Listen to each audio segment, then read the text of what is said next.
Formula ఈ car racing కేసులో కేటీఆర్ విచారణ ముగిసింది. దాదాపు 7.5 గంటల పాటు విచారణ జరిగింది. రేసింగ్ ఆలోచన వచ్చిన దగ్గర నుంచి ఏం జరిగిందో ఒక్కో విషయాన్ని క్షుణ్ణంగా తెలుసుకునే ప్రయత్నం చేశారు అధికారులు. అసలు హైదరాబాద్లో ఫార్ములా ఈ రేస్ నిర్వహించాలని ఆలోచన ఎవరిది, ఈ ప్రతిపాదనను ఎవరు ఆమోదించారని ప్రశ్నించారు.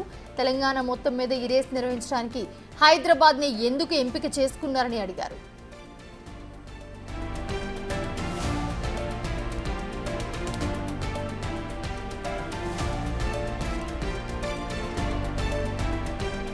ఇదే అంశానికి సంబంధించి సురేష్ జాయిన్ అవుతున్నారు. సురేష్, ప్రస్తుతం చూస్తూ ఉన్నాము కేటీఆర్ విచారణ ముగిసినట్లుగా కనిపిస్తోంది.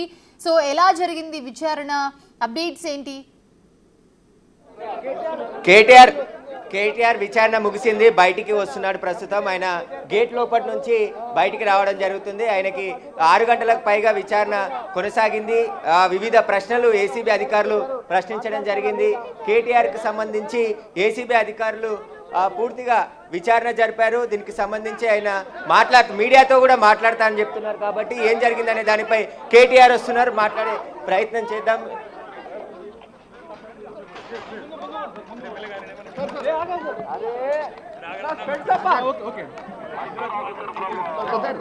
గేట్ ముందు గేట్ ముందు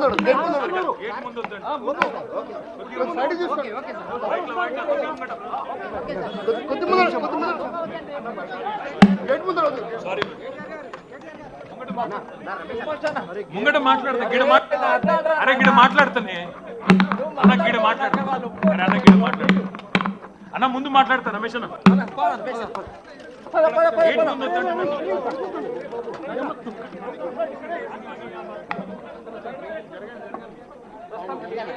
మీడియాతో మాట్లాడతాను. ఎందుకంటే మీకే ప్రాబ్లం జరగండి.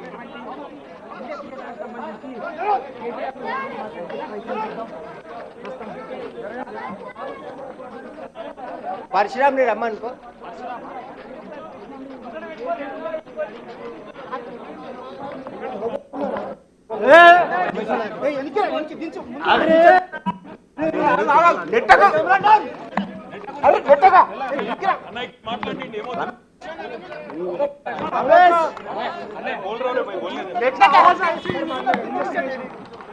ఏసీబీ వాళ్ళు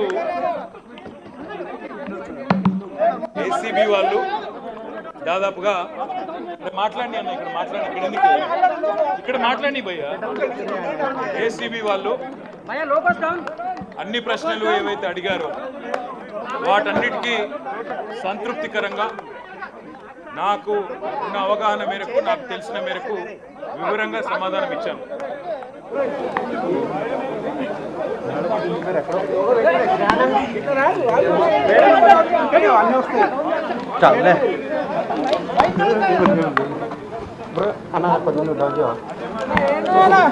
అదే మాదిరిగా ఏదైతే పెట్టారో ఇదొక చెత్త కేసు, ఇందులో విషయమే లేదు, మీరు అసలు ఏం చేస్తున్నారో కూడా ఈ ప్రభుత్వ ఒత్తిడిలో మీకే తెలియదు, పూర్తిమైన కేసు అని కూడా వాళ్ళకి చెప్పాను. దాంతోపాటు నేను ఇంకొక మాట కూడా వాళ్ళని అడిగాను. ఇవాళ పొలిటికల్ ప్రెషర్లో ఒక పొలిటికల్ కేసు పెట్టి దీనివల్ల ఏదో సాధిస్తానని రేవంత్ రెడ్డి అనుకుంటే అది ఆయన మూర్ఖత్వం మాత్రమే అవుతుంది అనే మాట కూడా చెప్పాను. కానీ విచారణకు మీరు ఎప్పుడు పిలిచినా, ఎన్నిసార్లు పిలిచినా వచ్చి పూర్తి స్థాయిలో సహకరిస్తాను అనే మాట కూడా వారికి చెప్పాను. మరి వారు మళ్ళీ ఎప్పుడు పిలుస్తారో తెలియదు. ఎప్పుడు పిలిచినా అప్పుడు మళ్ళీ వచ్చి సంతృప్తికరంగా వారికి సమాధానం ఇచ్చే బాధ్యత.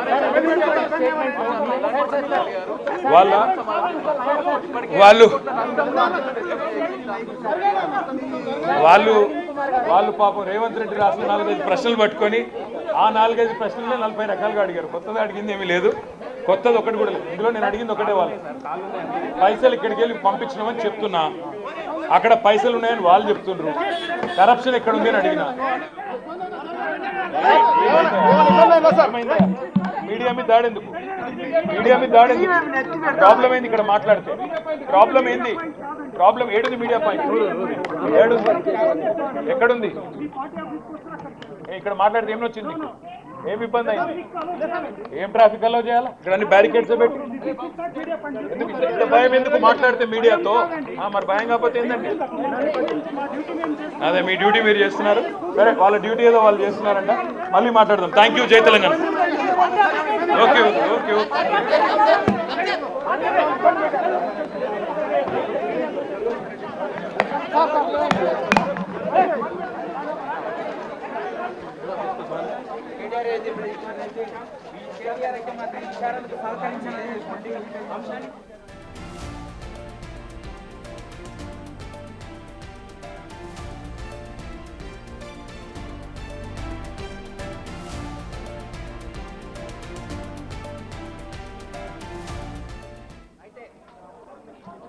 కేటీఆర్ మీడియాతో మాట్లాడాను, విచారణకి సహకరించాను, పూర్తిగా ఆ విషయాలన్నీ కూడా చెప్పానని చెప్పేసి కూడా చెప్తున్నారు. మళ్ళీ విచారణకి రమ్మని పిలిచారని చెప్పేసి కేటీఆర్ మాట్లాడడం జరిగింది. వాళ్ళు ఎప్పుడు విచారణకు పిలిచినా వారికి సంతృప్తికరంగా సమాధానాలు చెప్తాను మళ్ళీ అని చెప్పేసి కూడా చెప్పడం జరిగింది. కాబట్టి పోలీసులు ఇక్కడ కొంచెం న్యూసెన్స్ అవుతుంది కాబట్టి ఖచ్చితంగా ఇక్కడ నుంచి వెళ్ళిపోవాలని చెప్పేసి కూడా కేటీఆర్ని చెప్పడం జరిగింది. దీంతో ఆయన ఇక్కడ నుంచి వెళ్ళిపోవడం జరిగింది. అయితే దాదాపు 6:30 గంటలకు పైగా కేటీఆర్ని విచారించడం జరిగింది. విచారణలో అనేక ప్రశ్నలు కేటీఆర్ని అడిగారు. ఈ ఫార్ములాకు సంబంధించిన కేసులో అసలు ఏం జరిగింది, మీరు ఎలాంటి ఆదేశాలు ఇచ్చారు అధికారులకు, వాటన్నిటికీ సంబంధించి విచారణలో అన్ని విషయాలు కూడా అడిగారు. వాటికి సంబంధించి సమాధానం చెప్పాను. మళ్ళీ ఏసీబీ అధికారులు పిలుస్తామని చెప్పారు. అప్పుడు కూడా విచారణకు హాజరవుతానని చెప్పేసి కూడా కేటీఆర్ మీడియాతో మాట్లాడుతూ చెప్పడం జరిగింది.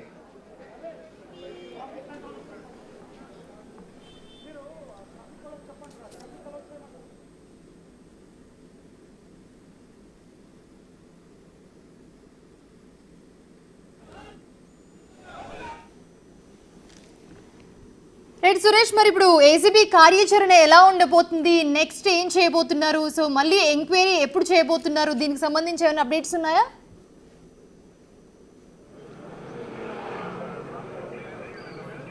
అంటే రేపు బిఎల్ఎన్ రెడ్డి A3 అయినటువంటి హెచ్ఎండి మాజీ చీఫ్ ఇంజనీర్ బిఎల్ఎన్ రెడ్డి విచారణ కూడా ఉంది. రేపు ఆయన విచారణకు రాబోతున్నారు. ఇప్పటికే అరవింద్ కుమార్ స్టేట్మెంట్ రికార్డ్ చేయడం జరిగింది. ఆ తర్వాత ఈరోజు కేటీఆర్కి సంబంధించి సుదీర్ఘంగా 6:30 గంటల పాటు ఆయనను విచారించారు. మధ్యాహ్నం 1:30కి లంచ్ బ్రేక్ ఇచ్చిన తర్వాత మళ్ళీ ఆయన విచారణ కొనసాగింది. ఇప్పుడే కొద్దిసేపటి క్రితమే ఆయన విచారణ ముగించి బయటికి రావడం జరిగింది. ఇక మీడియాతో మాట్లాడి ఆయన దీనికి సంబంధించిన పూర్తి విషయాలు చెప్పడం జరిగింది. ఎందుకంటే ఈరోజు జరిగిన విచారణకు సందర్భంగా ఏం జరిగిందనే దానిపైన పోలీసుల ఏసీబీ అధికారులకు పూర్తి సమాచారంకి సంబంధించి సహకరించాను. నేను వాళ్ళు అడిగిన ప్రశ్నలన్నిటికీ సమాధానం చెప్పాను. ఈ కేసు అసంబద్ధమైన కేసు, అసలు ఈ కేసే లేదు, ఇలా అవినీతే జరగలేదు అని చెప్పేసి కూడా నేను చెప్పాను. అసలు డబ్బులు కంపెనీకి బదిలీ అయ్యాయి, దానివల్ల నాకు ఇలా ప్రయోజనం చేకూరుతుంది అని చెప్పేసి కూడా మాట్లాడానని చెప్పేసి చెప్తున్నాడు. ఇక మళ్ళీ విచారణకి పిలుస్తాము, తేదీ ఎప్పుడు అనేది మేము చెప్తామని చెప్పేసి కూడా ఏసీబీ అధికారులు కేటీఆర్కి చెప్పినట్టు తెలుస్తుంది. కాబట్టి